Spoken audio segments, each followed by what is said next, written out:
Honourable Peter Dunn. Mr Speaker, the Christchurch earthquake and its associated events is a rare and extraordinary thing in the life of our country, and so too the solutions to the flow-on problems that arise from it are rare and extraordinary, as is evidenced by the decision with regard to AMI.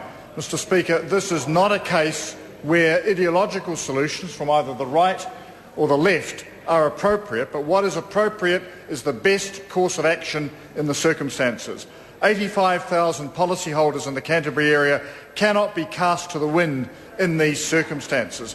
And the parallel that I want to draw on, sir, which, while different in context, has relevance in terms of its extraordinary impact, was the proper decision this House made some years ago to bail out Air New Zealand. In that instance, the government of the day could not stand by and let a critical component of national transport infrastructure fail.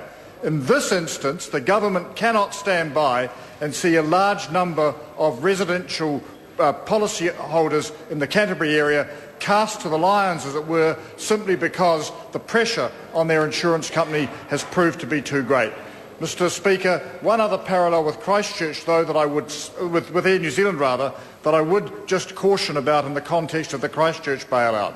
At the time of that bailout, the government was confident on the information available that its involvement would be relatively short-term and that it would start to withdraw from the level of equity it purchased over time.